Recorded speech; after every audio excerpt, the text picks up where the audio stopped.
So, I think it's pretty safe to assume that if you've ever interacted with FNAF's fangame scene, the premise of Disney-inspired horror is one you're likely more than familiar with. Listen man, I get it, twisting old classic stick characters from a billion years ago into disgusting warped cryptids is just one of life's pleasures. Even from a metatextual standpoint, yeah, it makes a lot of sense to physically manifest the irresponsible, haunting force of conglomerate modern-day Disney through a twisted take on their iconic mascots.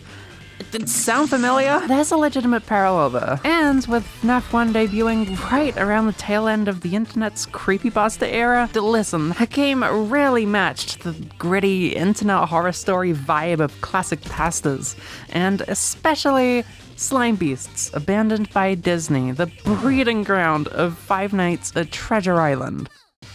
And its infinitely spawning iterations and fan tributes, again, breeding ground. I mean, evil corporation, haunted mascot suits, it just makes sense to match them up, and Oblitus Casa doesn't stray an inch from the concept. Forgotten House, in Latin, Oblitus Casa, released September 29th, 2023 by Radiance, is not only the official continuation of Five Nights at Treasure Island, but also its development hell. No joke, Oblitus Casa has been kicking around for almost as long as Treasure Island, albeit in the form of a series of way fewer, decentralized iterations, only picking up traction as a serious concept around 2018, when Radiance's initial plans to kick off a true reboot would seep into the fabric of reality and evolve into Oblitus Casa 1.0, released November 28th, 2022. You ever get born like twice, lol? In response to a lukewarm fan reception, 1.0 was beaten up and spat on for about a year before getting spun into the final Oblitus Casa 2.0, the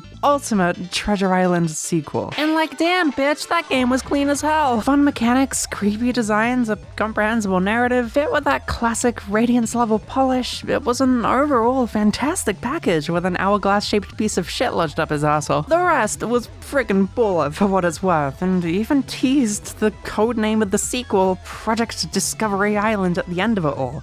For those who couldn't get enough of burning Disney property to death. Listen man, it happens. So, past the Radiant splash and a warning screen to boot, we're met with a familiarly presented introductory sequence 1 year after the events of the first game. December 1st, 2004. As a traumatized Jake Smith, once again, we're asked to recount said events by a clearly desperate Dr. Jared Rowley to aid the investigation into the mystery of our blur of a year-long disappearance and attempt to dispel the possibility that we had anything to do with the disappearance of Henry, Greg, and Lisa, all previously established members of the Supernatural Studies Association, missing over the course of Treasure Island. Treasure Island, of course, acting as both the internal name for Radiance's Five Nights at Treasure Island and the actual Disney-owned property before it was renamed in 1977, only 3 years after the attraction's opening. A neat detail Radiance actually capitalizes on, referencing both names across each game,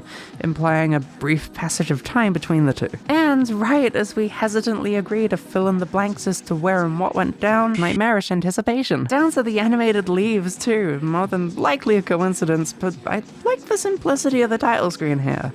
Something about the image of a deserted log cabin at the dead of night in the thick of a forest is a goddamn vibe.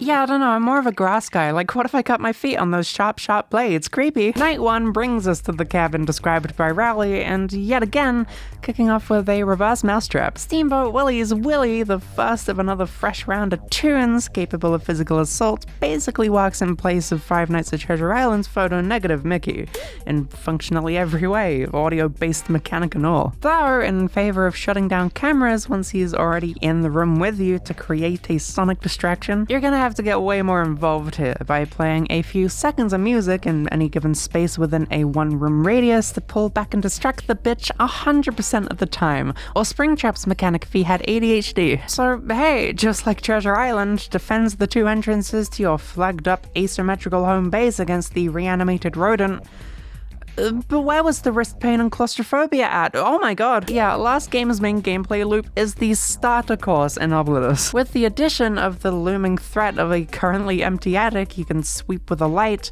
and a multifunction notepad. It's story pieces, it's gameplay instructions, it's a perpetually regenerating death threat. I think they do them in the stationery section at Tesco. Yeah, you'll constantly have to erase the sketch of Belial, a new tune based on Sadie the cat, a character appearing in a few early Oswald the Lucky Rabbit shorts. So yeah, let me just get that out the way, and yeah, so everyone from the last game's dead.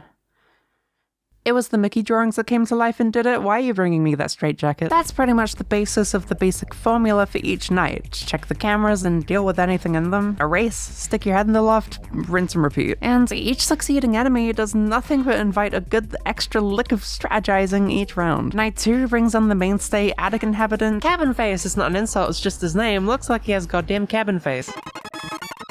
He is not that hard to take out, just kind of jerk your lighter at him, and that's Monster Rat. Hey, borrow from the best, right? And make it better while you're at it. And only the best for this annoying little shit whose only purpose is to draw your attention away from the actually important shit. What a dick. Great addition. Turns out, this is practically the only surviving remnant of the 2015 version of Oblitus Casa this game's quote-unquote remaking.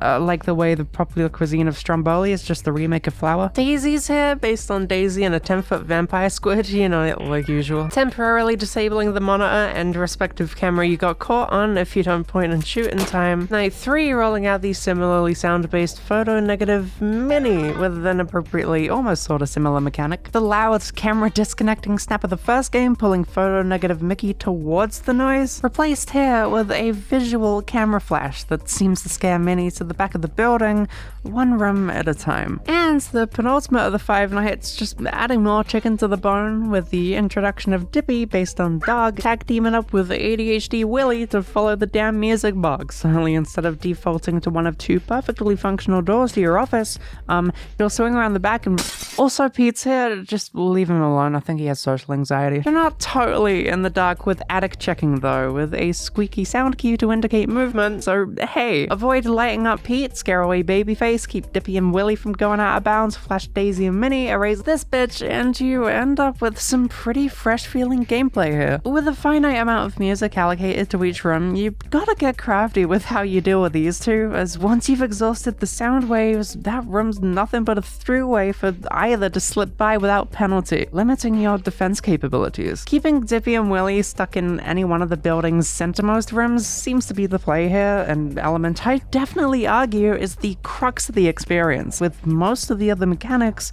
designed around pulling you away from that. But hell, it makes for a good experience. Like yeah, the difficulty curve is kind of unforgiving, especially on your first playthrough.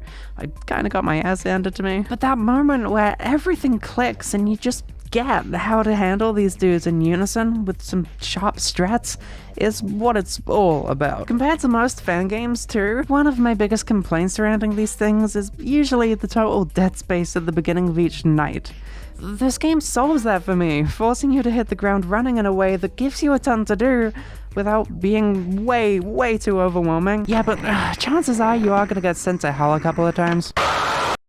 Do you ever die and then oh shit, you still got work that day? Post-mortem is the absolute epitome of second chances. Essentially a guaranteed post-death minigame taking on the form of a crazed, breakneck packaged up version of Treasure Island's entire main gameplay. A hazy, dreamlike interpretation of Jake's memories of the events of that game, recontextualized into his own personal purgatory. If you know what to do here, sick, stick at it, get back up on your feet and die again, because you only get this once per attempt. Otherwise, it's a really simple segment, if a tad poorly explained. The Shade tunes each take on a brand new role in Jake's head, with a very reactionary way to take him on. Yeah, you just see it say assorted, bitch. All except for Shade Donald, who's effectively given the same job as his Treasure Island counterpart, only instead of just spawning him when he feels like it, he'll possess one of the several ghost white Mickey heads that'll randomly spawn in the feed for you to collect.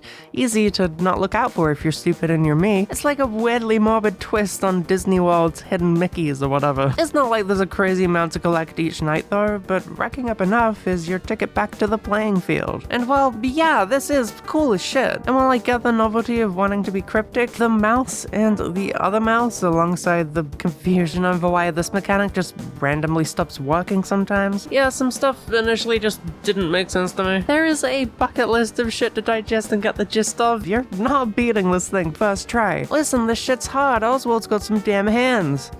But goddamn, I love the way this place is presented. The jumbled environment, the sharp, bright colors of it all. It's psychedelic in a way that I think totally nails that barely lucid atmosphere. The hell, ultimately, it's a fantastic way to buffer the potential monotony of the main gameplay if you're having trouble getting through. Growing accustomed to these two playstyles at once is actually kind of a blast, keeping you on your toes like a blowtorch to your asshole. Tunnels, the final piece of the core Oblitus Casa experience, are a technical marvel for a click team game, and also maybe the scariest FNAF fangame sequence I've ever pissed over, lol. Based on Disney World's real-life utilidors, a series of creepy underground passages in place for cast members to traverse the parks without ruining the magic or whatever bullshit they want to peddle, Oblitus Casa still takes place on Disney property, after all. You'll be thrown here between nights, every night, in contrast to Treasure Island's seldom appearing pirate cavern sections. Those were mini point-and-click adventures. This makes me want to shit myself in ways I didn't know were possible. The goal is literally just to make it to a Mickey-fied door in order to grab a key to unlock the mesh gate you spawned in front of to make it out alive, with your lighter to guide the You have a die and go to hell and resurrect and realize your psychopath boss you killed is still alive. Hourglass makes an uncalled-for reappearance exclusively in this section, who's probably still a little bit pissed. Finding the right door is a trial and error cinch. Doing so with this ticket on your tail is a slightly more terrifying trial and error cinch. Okay, so the way to maneuver around the tunnels involves holding click to move, clicking to choose your next path at a crossroads, and hitting shift to run, which by nature is a pretty clunky control scheme, especially since you're gonna have to let go of shift and hit it again when the game's funneled you down the tunnel forward of choice if you want to keep running. That becomes a problem when the only way to get Hourglass to piss off once he spotted you is to constantly turn corners to throw the scent off. Like, yeah, doing that with those controls, clunky as hell, but holy shit does it work well in a horror context. Cause think about it, a lot of good horror that knows what it's doing, whether by intention or by way of technical limitation, will put certain restrictions over the control of the player of some kind. A lack of control leads to scrambling, panic, and in really good horror that knows what it's doing, that extends to your literal, actual controls. It's why I love the original Silent Hill for that, where you're constantly fighting tooth and nail over the crappy PS1 tank controls while you're getting pummeled by shit moving a billion times faster than you. It's great. The tunnels provoke the exact same feeling for me. It's incredibly hard not to tense up when you're being hunted in a constricted space by this huge-ass tank of a monster. Could you achieve this easier in something like Unreal? Absolutely, but there's something about fighting against the limitations of the game engine here that really scratches a particular itch for me. I seriously, personally love it. Shit boy, he got that gas. So crazy little anecdote. It took me till revisiting Treasure Island again to realize Oblitus's Hourglass actually has a bit of a redesign going on in the facial region, swapped out for a period-accurate World War II official Mickey Mouse gas mask. You know, to keep the kids from feeling creeped out by the default respirators, because it definitely did such a good job at that. And I prefer it on this chunky dick. Aesthetically, it feels nicer and a creepier choice than just some random analog horror looking ass melted mascot head. It really feels like a rejected epic Mickey anime design with that aspect. And Slime Beasts themselves saw the potential in that. The official abandoned by Disney sequel, Room Zero, mystifying the iconography of those freaky ass gas masks, and lo and freaking behold, centering around the titular Room Zero, an underground bomb shelter stocked up with tons of the goddamn things originally directly located within the Utilidor system. It's super interesting to see aspects of that pasta adapted into the sequel of the Fangame inspired by Abandoned by Disney in the first place, making the tunnel sections in Oblitus feel like an homage to the concepts in Room Zero. Sequel to sequel, I like that a lot. Radiance continuing to respect the original source material here, and as we arrive at the end of Night 4 to be thrown into the tunnels for the final time. Upon completion, why is he suddenly stuck in 2 square feet of flammable gas? Oh my god, I love unexplainable awesome. But unfortunately for you, melting this bastard to nothing but bubbling flesh doesn't sit right with a certain someone. You ever die and go to hell and resurrect and you reawaken your dead boss and you kill him and piss off God in the process? Mother, making a return from Treasure Island, don't gel too much with the fact that you just burned her children to death. The amalgamate of Treasure Island's cast of enemies that Hourglass was, get over it, berating us and the SSA as a whole for poking and prodding at something that didn't even understand why the organization was doing what it was doing, or what it even wanted. Flashing the faces of Greg, Henry, and Lisa right in front of us, admittedly in a pretty well acted and presented cutscene. That goes across the board, by the way. There's a lot of good VA work present in Oblitus in the few spots it is prevalent. Mother makes herself real clear as the godlike entity she was always implied to be, partially due to the fact that she's a character that was written to replace the original Five Nights at Treasure Island character of, you know, God. Apparently she was just letting us do all this the whole time, I guess, hoping we'd eventually succumb to the critters we face each night, which gets real funny when she drops this zinger. I never thought you'd go this far. We're at Disney World, Florida. This is a stand your ground state. And with that wrapped, we are thrust into Night 5 to nothing but silent panic. That is, until the arrival of a lone, incredibly suspiciously default-looking Mickey Mouse, officially referred to as Mick, the physical form Mother takes on, and the final boss of Oblitus Casa, who mechanically behaves like her children. Thankfully, this is literally Hourglass's Treasure Island boss fight. If it was good, no, it's fine, we can talk shit now, awesome. Yeah, employing the same base concept of a single entity taking on the roles of the previous swath of characters edging their way towards you. Mick is identical to Hourglass on paper in that regard. However, instead of forcing you to memorize the starting point of where each enemy regularly spawns and making that mental association, you know, in order to correctly take down Hourglass when he approaches, you know, like a psychopath. Here, all the visual information you need to know sticks to Mick, baby. Eyes empty. That means you gotta draw him with the music box like Dippy and Willie. Pupils glowing. Yeah, it's photo negative camera time. Otherwise, Mother only makes a visual difference to Daisy and Sadie's mechanics, aesthetically infesting herself into the gameplay loop you've come to sharpen your teeth on this whole time. And Corrupted Face here is still here, I guess. Functionally, he's the same as ever, if now finicky as shit. Mick will take advantage of that fact and occasionally deceptively play basically the same attic audio cue as usual and stick itself up there instead. An easy mistake to fall for if you're not paying attention to whether it disappears from the camera feed on that audio cue or not. Corrupted Face or for Night 5, Inkblot Face will piss around the attic far more frequently than the 1-2 punch of his Night 2 to 4 behavior. The sucker's baby of the Enid that is Mick, if you will. Yeah, sorry man, we gotta kick you out of the amalgamation so you can serve the utilitarian gameplay purpose of balancing out the final boss. Awkward. But hey, balancing my ass. Night 5 is killer, with by far the most aggressive activity yet, concentrated into one tricky bitch by the name of Mick, made even more humiliating by the fact that I keep dying to a guy named Mick, with speed being your most crucial enemy here. Knowing what to do is one thing, but Mick genuinely moves so goddamn quick, you need to be able to predict with a fair level of accuracy where he is, was, and will be pretty much at all times. That includes keeping a constant mental note for when you're running up to the roof. So anyway, sod that for a laugh. Oblitus falls a FNAF 4 AM at 3 AM and ew, what the fuck? This guy's a real bundle of sticks. You know, because his limbs look like that. Mother switches gears, turning Mick into even more of a creepy gangly twat who's also infinitely more aggressive, if otherwise functionally identical. Night 5 took me literal hours, and it doesn't help that there's no post-mortem from here on out either, meaning that potential monotony can get real fast, for me at least. Anyways, beating Night 5 rewards you with a stylistically wicked cool cutscene of the place suddenly alight. Unexplainable arson, keep up. And as we burn the essence of God itself to nothing but scorched earth, we finally find ourselves at the credits roll.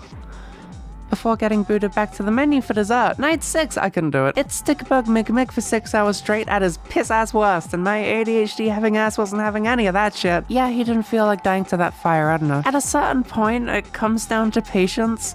It's something I struggle with. I mean, hey, it's not like I wasn't throwing myself at this for hours and hours on end, because I definitely was. But, like, you genuinely cannot slip up once. There is not a second of breathing room here. Night 6 is a goddamn challenge. I ended up biting the bullet and looked up some crazy razor-focused strats, which got me to around, like, 2 or 3 a.m., sure. But things got way too fatiguing for me to keep going with it, and that isn't to say that if you don't clutch right at the beginning, you can keep a very smooth momentum going.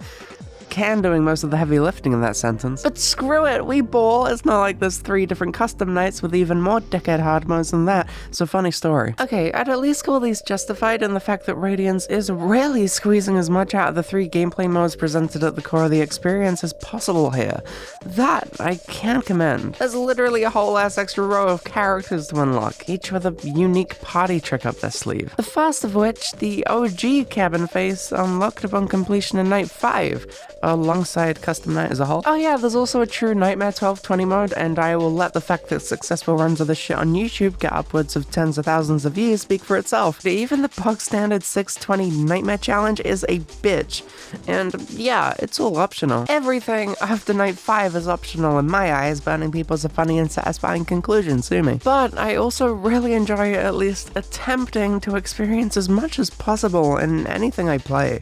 And the game's expectation of me to sit and collect literally 80 sparsely spawning Mickey heads in post-mortem. Which, yeah, of course it's got its own 620. What are you, stupid? I love Benadryl-fueled nightmare sequences. Look, if you're a die-hard Five Nights at Treasure Island fan who's massively into that niche, looking for a fresh slew of challenges to chew on, Oblitus Casa is the epitome of tricky FNAF bullshit. But if you're a stickler for the series, or just hard FNAF fan games in general, there's a ton of throwback characters to unlock that pay homage to Treasure Island's decade-long legacy, more Easter eggs and cutscenes to discover, and some marginally related mofos to piss about with. Look, a Mickey shot that's marginally related. The creepypastas, namely Jeff the Killer, Slenderman, Smile Dog, and Eyeless Jack, all make cameo appearances in the quote-unquote third custom night mode, which I kind of get. This whole saga, after all, is loosely based on a creepypasta in and of itself, so on a base thematic level, it's kinda novel, sure. And each minigame these guys appear in make pretty great inventive use of the spaces originally built for the one purpose of serving up a traditional FNAF fangame gameplay experience. Jeff takes on post-mortem with a sister location-esque mechanic, forcing you to slowly activate each camera while you take him on. Smile Dog infects the cabin with carpal tunnel, both of which are actually quite fun in their own right. Jack and Slendy funnel you down the tunnels again, the former having you follow panning and volume changes of Eyeless Jack's footsteps to get close, but not too far to grab a picture of him, scaring him off, chase ensuing. Definitely the most finicky of the 4, and arguably the lamest, but hey, it's an interesting use of the space at least. Then there's Slender. The 8 pages, the entire game. Yeah, sure, man, I don't give a shit. This is a surprisingly competent remake with hazy visual and bloopy-ass sound effects that I would say beat out the original in terms of presentation, cultivating almost like a weird alien atmosphere. I really love the design direction for this one. Yeah, and then you're playing Slender the 8 pages for an hour through infinitely repeating identical tunnels. Oh my god, it's tedious. The original had distinct landmarks and a more unpredictable terrain to make up for that, which I feel like is an important piece in setting up tension and offering up gameplay variety, which I'm obviously, like, not gonna dock points from Radiance for, and it's insane that they got this working mostly bug-free, but I'm pretty sure one of the papers I needed kept glitching out of existence, which totally stopped me from beating that mode. Not to mention that you're searching for white paper with your white flashlight against white walls to avoid a white guy. I'm a white guy. Yeah, I was on this for a couple hours looking for the mythical 8th page, and again, patience, I didn't get around to beating this one, meaning I missed out a tad on a custom night unlock, oops. Which is what beating each one of these creepypasta modes will get you, a fresh new character for custom night, which I get it's player incentive to at least try everything the extra modes have to offer, but that does turn post-Night 5 Oblitus into a bit of a slow burn experience. If you only wanted to piss around with the regular-ass custom night with all the characters it has to offer, yeah, tough shit, bitch, you're required to go through these dudes first. I think ultimately, while I don't want to make a huge deal out of it or anything, these guys feel like they could have worked better in some kind of full-on creepypasta side game, maybe even lean into the minigame collection style presentation even further with a full-on web of cogs and oil kind of deal. The game is pretty stuffed with shit as is, and the creepypasta crap feels like the root of something cool, but shoving that into the butt end of an already packed fan game sorta half-bakes the full potential of what you could do with these guys. You know, instead of being relegated to something I initially felt like I had to do, just to play around fully with another mode. As cool as these are, it is rewarding though, I'll give it that.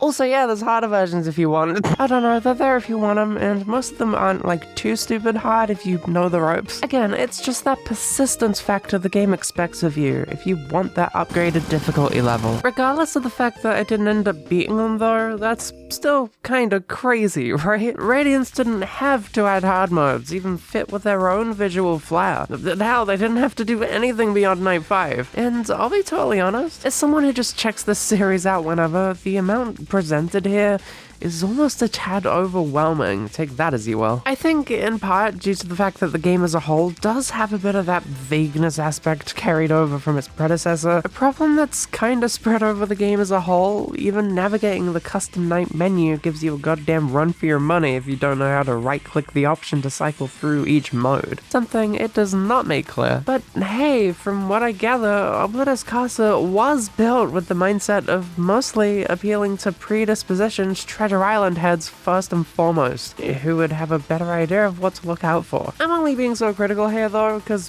otherwise, dude, Oblitus Casa is pretty goddamn baller. Even on a casual playthrough, if you're big into Disney horror type garbo, Oblitus acts as a sick companion piece to Five Nights at Treasure Island, and a clear improvement on so many levels. Even down to the small details like that menu UI, and the extras as a whole, man, I didn't even mention the level of professionalism all this behind the scenes junk has got, fit with lengthy info tidbits also. This thing dips into the history of the franchise a ton, with a ton of that trademark Radiance level polish the team's cooked up here. The visuals across the board, the seriously great sound design, and aspect of game design I feel like can get so easily overlooked. And, of course, one banger of an ambient soundtrack yet again. These dudes clearly wanted to push themselves with this one, and it shows like hell, despite its shortcomings and my inattentive dipshit attention span. There's a certain aura Oblitus captures here that I really vibe with. The variety of abandoned, worn down set pieces and the much appreciated inclusion of deeper cut Disney characters like Dippy and Sadie all works in favor of the idea of a decrepit, forgotten era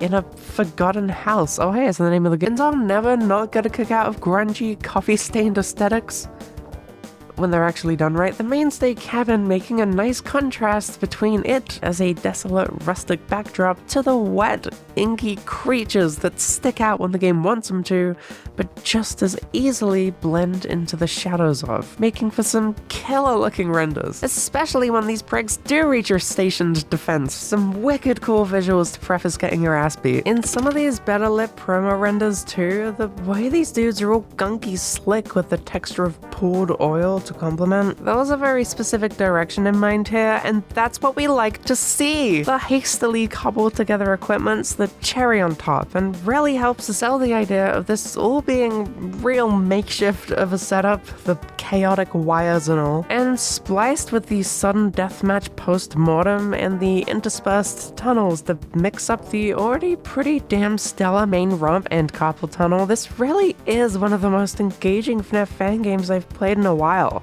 solving a lot of recurring issues I typically have with them. As we speak, Radiance is currently working on a remake of Five Nights at Treasure Island, officially dropping the all-too-common Five Nights at prefix as the in-game logo of the remake would suggest. And shit, dude, if Radiance can still see enough room for improvement after the crazy work they achieved with Oblitus, I am nothing but hyped to see them raise the bar that tad much higher. Quality is clearly a priority for these guys, and that's sick to see in a passion project like this. Again, this is definitely a game for the fans, as most sequels tend to be, but with that, despite its shortcomings, I would still totally recommend checking this thing out, along with its predecessor. Both feature a hefty amount of content for you to throw yourself at for a while. Five Nights at Treasure Island, while an easier entry, in my opinion, still not without its shit difficult moments. But really, seeing any decent piece of media embracing the tongue-in-cheek fuckery of Disney horror is something that makes me damn happy. I like it when the mouse is scary, and hey, maybe you do too. Thank you to Kilk, Corncube, Shay, Slapstick, Zancy, and everybody else who supports me through my Patreon.